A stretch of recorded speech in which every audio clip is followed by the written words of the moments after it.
This is Coolmore country.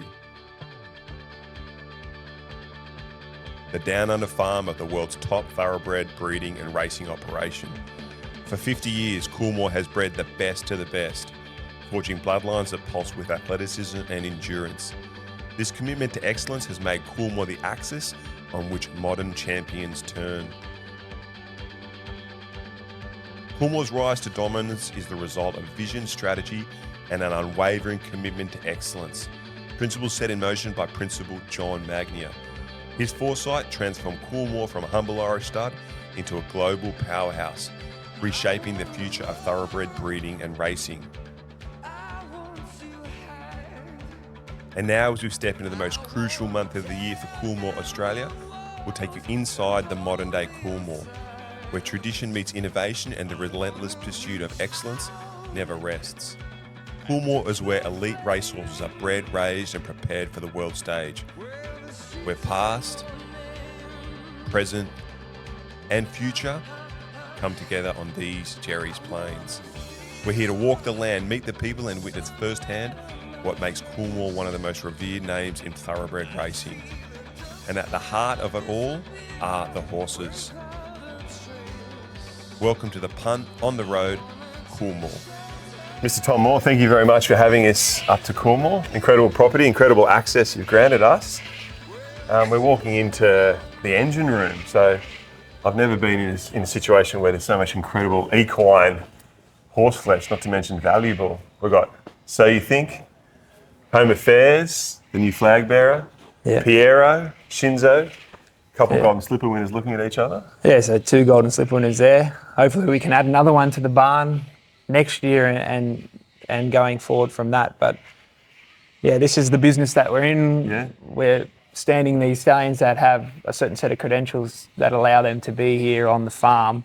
And yeah, I suppose part of our job is finding the next ones to join them in this barn and carry on the legacy that has been set before them. And so the credentials, what are the credentials that these guys have that have made them end up in this barn and do the grunt work for you guys?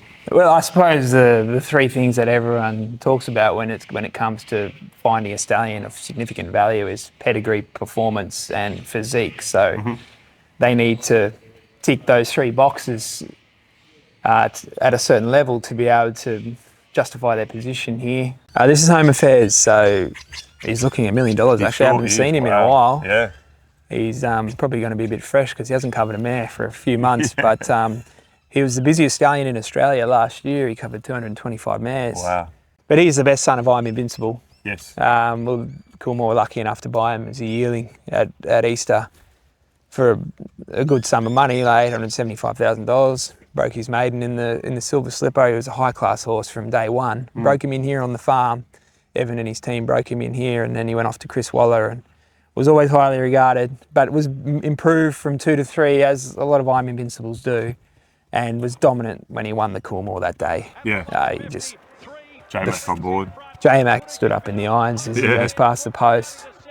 It was about as dominant a Group 1 win as you would see, but that's not just a Group 1, that's one of the most important ones, especially for a 3-year-old colt with his credentials. So. And J-Mac's become a pretty important part of Coolmore, hasn't he? You guys turned to him to ride the best ones?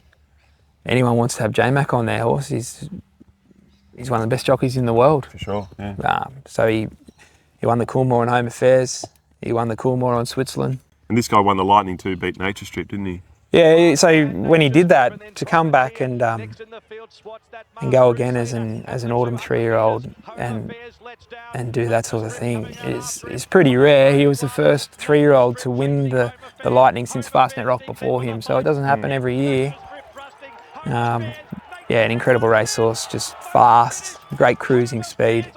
He retired to start at $100,000 in his first year, so he covered good mares, was supported by some of the best breeders throughout Australia, and it's no surprise to have seen his yearling sell so well this year. Like he had a $3.2 million yearling filly out of Sunlight at the Magic Millions. That's pretty rare. Yeah. And Wootton Bassett had its first Group 1 winner. You must be pretty happy about that. Yeah, Royal Patronage. He's in Australia, that isn't. First Group 1 winner in Australia. Yeah. He's had a lot of Group 1 winners worldwide. Yeah. He's a stallion that we haven't seen come to Australia from Europe the likes of him for a long time. He's kicked off incredibly well with his first crop of Australian runners, Australian bred runners, horses like West of Swindon and obviously Wotan, State Visit, Peloton, who's a talented horse in his own right, and a number of others. But in the Northern Hemisphere, he's next level. He had 4 Group 1 winning 2-year-old colts last year alone. And so Wootton Bassett does stand here, but he's now gone over to Ireland. That's a good segue. Can you just tell us a bit more about the Coolmore operation globally? Well, Coolmore is a major player globally, and they've been standing champion stallions for longer than I've been around. I suppose that started with Coolmore back in the early 1970s through John Magner and Vincent O'Brien and Robert Sangster, where they travelled to America and identified Northern Dancer as a dominant stallion and bought the best Northern Dancer colts that they could to bring back to Ballydoyle in Ireland and have them trained by Vincent O'Brien and go on and win guineas and derbies and classic races, and then offer those bloodlines that the European breeders could appreciate and send the dominant lines. So an outcross sire line to bring back to Europe. They had a bit more speed in them, is that right? Is that what they were thinking? The American sire lines were a little bit more speedy and they wanted to bring that a bit more speed and class and tough and sound horses. Yeah. That they thought would come back to Europe and thrive on turf and be able to be what they had on offer in Europe. I don't know what was going on in their minds, but they're obviously light years ahead of everyone else because what transpired was phenomenal, and they ended up with some great stallions on the roster, which really helped Coolmore snowball into what it is today. And they set up Coolmore America in the mid-'80s, and then luckily Coolmore Australia in the mid-'90s. But it all started with Northern Dancer and stallions like Be My Guest and Try My Best and Care Leon and obviously Sadler's Wells was a game changer who led to Galileo and many other sons and grandsons of Northern Dancer, Sadler's Wells, Galileo. The core fundamentals of what they were doing back in the 1970s and 1980s were well known, and they still apply now. We go and identify stallions and the pedigrees that they would like to buy what they believe are the best credentialed stallion prospects on offer in Australia and New Zealand, and send them to the best trainers, Chris Waller and a few others, predominantly Chris Waller, and just hope for a bit of luck. Yeah. And so this guy and that guy are both perfect examples. They're great graduates of that whole ideal, aren't they? Yeah, well, in Australia, when you're going to the sales and you're buying colts to hopefully one day retire to stud, there's a narrow group of races that you really want to win. Yeah. One of those is obviously the Golden Slipper, and we're lucky enough to have Shinzo here behind you. Buy a multiple champion stallion in Schnitzel. So, yeah, that matches up with the formula, I suppose. And Home Affairs is from the first batch of colts that we bought when we put together a great syndicate of people from all over the world that would go and identify colts like that. That process has started again, hasn't it? Team Coolmore will be out of the Inglis Sales now looking for those upper echelon colts that maybe can be the next Home Affairs, Shinzo, Switzerland, all that kind of stuff. Yeah, you're looking for colts and Tom and MV and the team on the buying side will be there looking to identify horses that will be the future Home Affairs or the future Switzerland that we can retire to this amazing property and that we can be proud to show off to clients and friends from all over Australia and New Zealand that they can send their mares to and they can produce racehorses from. So, yeah, there's a lot that goes into it. Got to have a lot of patience, don't you? Because the returns they're there, but it can take a few years to come into action, can't they? Yeah, and Coolmore and the Magners and their partners in these horses understand the game better than anyone. Yeah. They've done it for years, and they understand the ups and downs. Yeah. And they understand the triumphs and tribulations that you go through to get your horses to the point that you want them to be. But if you keep on going out and buying the best you can and giving them to the best trainer and bringing them back here to the farm to be educated by the best horse people, then you give yourself a better chance, and you keep adding those 1%ers until you get it right. And so Australian racing fans know Tom Magnier pretty well. But we never really see much about John Magnier, but I presume he still very fastidiously watches over this whole operation here and knows what's happening every day. Probably even knows that we're here today doing some content stuff. Is it like that? Maybe. I'm not sure if he subscribes to the YouTube channel, but he certainly knows what's going on, and he puts his faith in the people around him, particularly his son Tom, who's the boss of Coolmore Australia, and he's generally pretty welcoming with his time. He gives a lot of time, and Tom and MB, it's a family business, and so we work closely with them. And but certainly Mr. Magno there's no more experienced person in the world in terms of dealing with high class bloodstock. He's dedicated his life to finding fast horses, hasn't he? Yeah, and he's done a very good job of it. And he's one of the best horses we've ever seen in Australia, so you think? The last of Bart Cummings' champions. Yeah, arguably. Well, Bart Cummings said it himself. This is the best horse he ever trained. Yeah. It's hard to argue with him. He won 2 Cox Plates before he turned 4, actually. Yeah. The best son of High Chaparral. Yeah, just a very rare sort of horse. Like it's very rare to have a horse that can go and win a Memsey Stakes over 1,400 metres and also run 3rd in the Melbourne Cup, win 2 Cox Plates. And High Chaparral was a son of Sadler's Wells? Yeah, High Chaparral was one of Sadler's Wells' best sons. Yeah.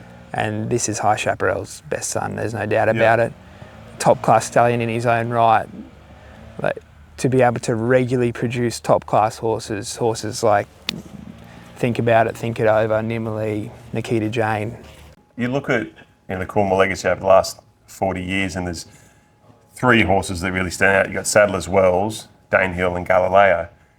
Danehill's interesting to us in Australia because it's just been such a huge impact on the Australian breeding industry, hasn't it? I was looking at Wikipedia last night and looking at all the Group 1 winners that Danehill's side in Australia in the 90s into the 2000s, and just incredible honour roll of all the best horses we've had over that period.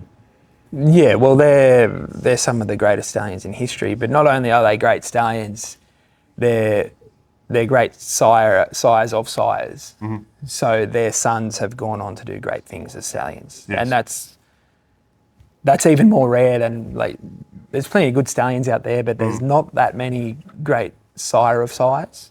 So Sadler's Wells was obviously a great stallion, multiple champion stallion in Europe, but had his sons go on and do great things, highlighted by Galileo, obviously, who is the greatest stallion in history, arguably. But his sons have gone on to do great things as sires as well. You look at Frankel being probably the best example of that. Would Frankel be considered the best sire in the world, do you think? Or? Well, he'd certainly be in the conversation. Yeah. And if someone said that he's the best stallion in the world, it'd be hard to argue with them. But he's Galileo's best son. He's Galileo's best sire son. And the best racehorse ever. And the greatest racehorse ever. And then you look at someone like Danehill, who was 9-time champion in Australia alone, but also a multiple champion in Europe.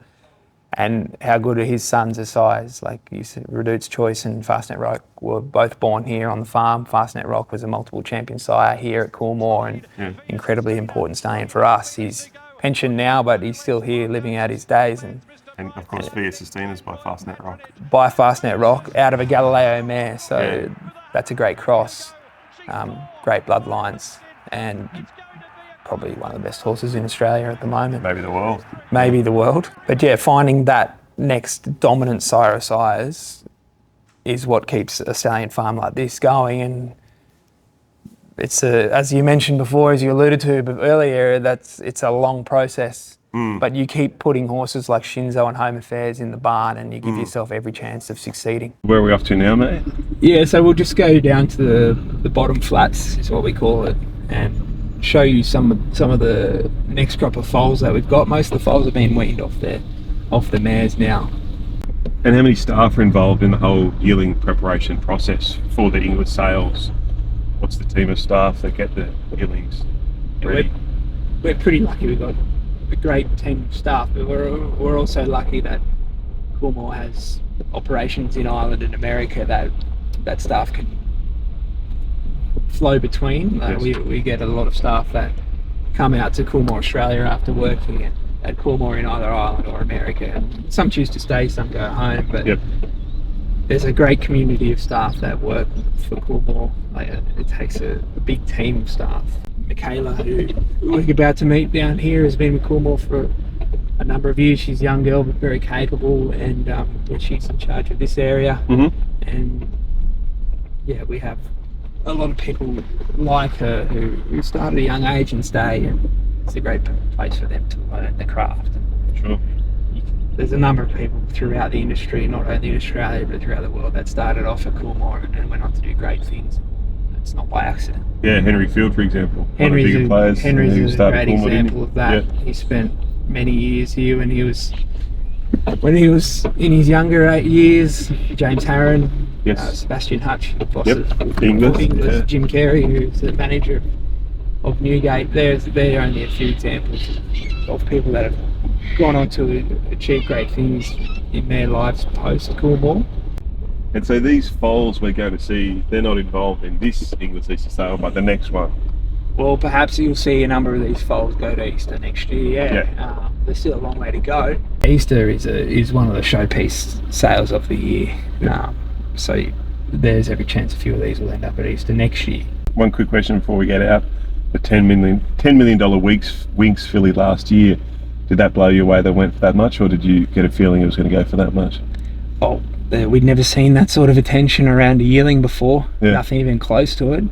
So we knew there were going to be fireworks. I don't think anyone expected her to make $10 million, but she was a quality filly out of the best of all time. Bought by Debbie Peterson and her family, who obviously have a strong connection to Winx herself. So it wasn't a complete surprise, but it was a great thing to be a part of. It was an incredible day, wasn't it? There'll never be another day like it. I was out there. It was I was quite extraordinary. Standing room only in the auditorium. We were offering the filly on behalf of her owners, and we couldn't even get in a position where we could see her go through the ring. So it was something like we haven't experienced before. I don't think we ever will again. So Mickey's got the Home Affairs colt out of a mare called Piping Hot, who is the dam of Coolangatta. We bought the mare a few years ago, a couple of years ago now, for $3 million. And she was carrying a I'm Invincible filly, which we're going to put into training. And this is a Home Affairs colt. So from the second crop of Home Affairs, and I suppose it gives you an indication of the standing, the regard that we have for Home Affairs, that we go and buy a mare for $3 million and send her to Home Affairs.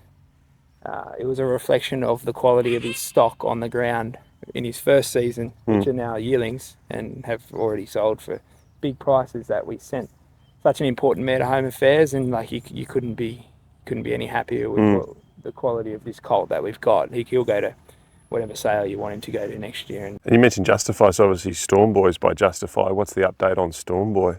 He's in Ballydoyle, so he's under the eye of Aidan O'Brien now. We've got some lofty targets for him throughout the year, and hopefully he can measure up. I'm sure he will. He's a horse with a huge amount of ability. We saw that with his dominant win in the Magic Millions, and then he won the Skyline. Was a massive run in the Golden Slipper to run third, and came back as a spring 3-year-old and won the San Domenico Stakes before running good races in the Run to the Rose and the Golden Rose and the Everest. So he's gone over to Ballydoyle, changed things up a bit with him, and target big sprints like the Jubilee at Ascot and other races like that. I think he's potentially going to kick off in a race like the Greenland Stakes in the Curragh, and then go on to Ascot, and then we'll see where the wind blows him. But he's a high-class colt. He's a big, powerful individual. Was born here on the farm. We sold him through our Magic Millions draft, and we've still got his mother and a number of his relations to come through the system. So he's a very important horse for us.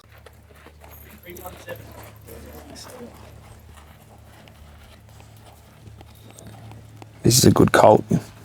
Piero colt out of Celebrity Queen, who won an Oakley plate. You got bought Celebrity Queen? We paid $2.5 million for her at the chairman's sale, and her first foal is a colt called State Visit, Yep.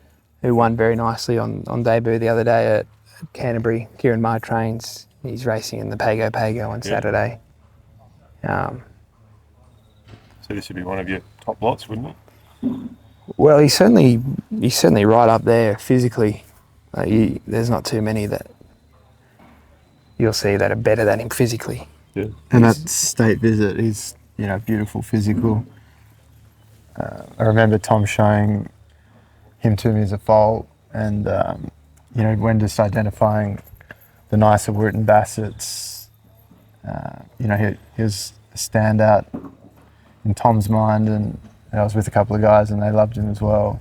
He was like, when you have first crop foals by a stallion that you stand and you got high quality ones on your farm, you use them to show to people what that stallion is capable of producing. And State Visit from day one was the colt, or one of the colts that we would show people to say, this is what Wooden Bassett's capable of producing. Like, he was a standout, and this colt is similar. And like, Piero is exposed and established as a proven stallion, but we've never bred a Piero that looks like this. And we talk about crosses a lot in the breeding game, and Piero, out of a Reduced Choice mares, had a phenomenal track record. So there's enough data behind that statistic to support increasing that horse's chances of success. 900 online at 900,000, at 900,000 now, get a bid now, get a bid now. Who wants to be the big 1 million? Put your hand in the air. At 900,000, at 900,000, at 900,000, the half the State Visit here, a Group 1 winner in the making. At 100 a bid, at 900 a bid, at 900,000, at 900,000, put your hand in the air, make me if you're million, all right, 1 million. $1 million. $1 million. $1 million. At $1 million a bid, 1.1. 1.1. At 1,100,000, the half the State Visit. He goes forever. All done out the back. You are gone because I sold her the green screen. The half the State Visit for 1.1 million. Piley Bloodstock. Mr. and Mrs. Bob Peters, of course, they raced the mother, heads over to Perth, thank you. 158. This is Shout the Bar, Home Affairs Shout the Bar. Oh, you like this one, Tommy? Out of Not a Single Doubt mare. We paid 2.7 million for the mare. Now this is her first foal. He's always been the best Home Affairs colt Of his crop. At Coolmore. There might be better ones out there. And we've seen a lot of nice ones so far this year, so it's quite an endorsement on this horse if Coolmore have him in such high regard. But he looks fast to me. It does from here, yeah. Quite a bit of nice square hind quarter on him. A big length of hip and nice deep girth behind his shoulder. Again, he's got a nice stride. So it's good to see him sort of prick their ears like that. Nice head on him, right? Yeah, dad's head. Nice alert eye as he comes around. got a bit of presence about him. Yeah. So the better horses have a bit more quality. They sort of know that they're the best in their litter. And it sort of really shows off at the sales. He's a gun. 7 figures? Well, time will tell. Yeah. He's every chance. Yeah. The hammer comes up. It's coming down on bid 3 million. The outstanding Home Affairs colt. He goes quickly now. I sell at 3 million. All done. $3 million. Good luck to him, ladies and gentlemen. Thanks for the competition. Waterhouse spot by. Thank you very much, team. Wowee. New sale topper there. Lot 158. The Home Affairs colt out of that incredible mare, Shout the Bar, herself a Group 1 winner of the Empire Rose. Her first foal selling for an extraordinary figure. $3 million. Gay and Adrian, well, I'm sure they've got some clients in mind because he's a special entity and they will find the right people to race him, and then hopefully in time, he finds himself on a roster. He stood out from early stages. Obviously, we knew the dam well. Shout the Bar trained her. She was immense talent, incredibly tough horse, had a great constitution, great mindset for racing. So he looked very much in that mould, carried all those good qualities. Obviously, Home Affairs a new season sire as well, but just on the individual himself, he looked a lovely type. An obvious question about the budget. I mean, you had to go to $3 million to secure him, which you're very keen to have him, but did you expect to go that high for him? Look, we expected to be very strong, as has been the theme throughout the day. As I said, when you're landing on the horses, we've been beat a couple of times, and there's just one or two horses in the sale where we've got the asterisk next to them where we're not wanting to get beaten. Home Affairs got a $3 million horse at the Gold Coast, and we came here with the Shout the Bar that we were very excited about, and it was kind of a talking horse all week. And it's great advertisement for the sire. You know, he's a wonderful racehorse, but the Shout the Bar was very good at $3 million. But the types on the whole that we've seen here this week, if he doesn't make a Stallion, you know, I wouldn't be far giving up. So you're a punter and a bloodstock agent. You know how hard it is to try and back a winner. It's also pretty hard to try and judge what will be the top lot at the Inglis Easter Sale. But you've graciously said that you'll have a go for us. Yes. So what do you think will be the top lot? My tip is for Switzerland's full brother, Okay. lot 76. Makes sense. So this ties in nicely with the Coolmore piece. It's being sold by Arrowfield. So Arrowfield sold Switzerland 2 years ago. Yep. And he made 1.5. Not quite the top lot that year, but one of the highest price colts of the sale. So off the back of Switzerland winning the Coolmore and potentially, running well in the TJ this weekend, this horse could be the top lot. What about Snitzel siring the Golden Slipper winner? Does that help push it along a bit? Yeah, Snitzel's, he's getting on in age a bit, so it still shows the breeders and the buyers that he can get a top horse. So it gives you more confidence to go that extra bid. Any idea what you think you might sell for?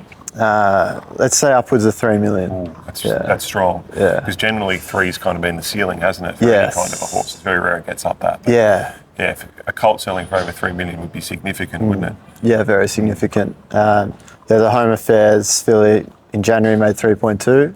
So if there's a colt that could beat that, it might be this Snitzel. Looks like a fast horse. He's got plenty of strength behind the saddle. Yep. He probably looks a bit bigger than Switzerland at the same stage 2 years ago. Probably a bit more body mass than he had. As he comes towards you, he's probably not perfect in front, but within reason. So we want the front legs to come at you as if they're on a train track. Yeah, so it's always good just to see a horse how he takes off into the walk. He concentrates. He's taking in his surroundings. Behaviour is such an important aspect, as touched on earlier. Good width between his eyes, which is another thing people look for. It's,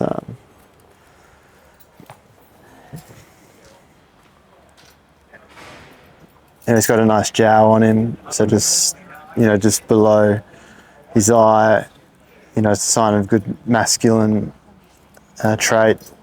And we always check their balls just to see how big the cherries are. So as you can see, there's two there. Yep. They're decent size because, when you're trying to buy a stallion prospect, a lot of it is about how many mares they could potentially cover. Sure. So there are horses that are rigged that have one, or sometimes they're tucked right up there. So another masculine trait. But I'm sure, having seen him now with you, he's a lovely horse with a beautiful head, and he's going to make a lot of money.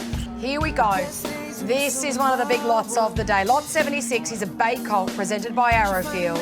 By Snitzel out of his bad behaviour, making him a full brother to the Group 1 winning Switzerland. At 900,000 now, there's 4 or 5 you're playing here, and I can understand why. Who wants to go home with the full brother to Switzerland? At 900 a bid, at 900,000, at 900,000, come on, make me the million, 1 million there, at 1 million a bid, at 1.1 million. What happens to his value if he wins the Coolmore like his brother did at $1,000,001. At $1,000,002 there. At 1.2 million now. Going to bid now. Going to bid now. 1.2 million. This is the type of colt that puts you on the front page of the Sydney Morning Herald. 1.8.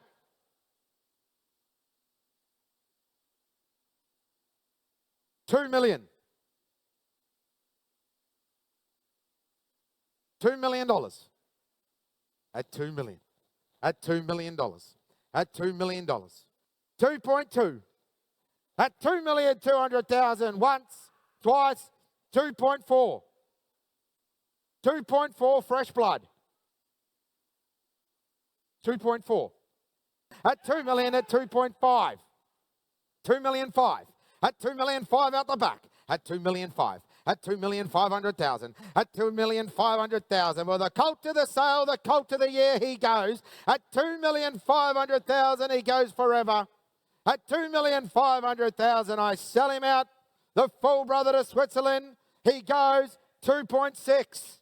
2,000,006. At 2,000,006. At 2,600,000, 7. 2.7. 2,000,007. At 2,700,000, I sell him out. I sell him forever. All done. Last chance. For 2.7 million. Coolmore buys. Thank you, team. Coolmore were not leaving this sale without that prize gem in the full brother to their star colt and future stallion to, of course, reside at Coolmore here in Australia, in Switzerland. That is a new record for the highest price yearling that Arrowfield has sold. Their previous record was 2.5, so they've smashed that. What a result. Yeah, obviously we're very hugely excited with what Switzerland's done, and he's going to make a great stallion when he retires. And yeah, the brothers is good looking. In fairness to the Massaras, you know, they breed such good horses, and we've had a bit of luck out of their draft over the last couple of years. So yeah, he's a lovely horse. You know, a great type, and Chris really liked him. The team really liked him. But yeah, again, it's bidding on these horses is the easy part. I give the pressure now to the likes of James McDonald and Chris Waller. We have a team at Coolmore of amazing people, and they get up early in the morning and they work day in and day out to get these horses right. And you know, it starts from when they're foals. You know, they go to the trainers like Chris Waller, but really it's the guys in the background that don't get enough credit. You know, that they put the polishing touches on these horses. Coleman next from Bellatrix Star, Switzerland, Gallant Sun, First Settler, and Gatsby's has waited with. They got to the leader, and now Lady of Camelot, Growing Empire go through, with also Stolly Molly and Switzerland right down the outside. At the 150, Switzerland sprints hard, takes the lead, draws a length in front, 2 lengths in front. This is going to be dominant. Switzerland the big winner, by 2.5 Bellatrix Star. From the third, Growing Empire, Lady of Camelot. Stolly Molly, then Gatsby's Coleman, and behind the bit of First Settler traffic.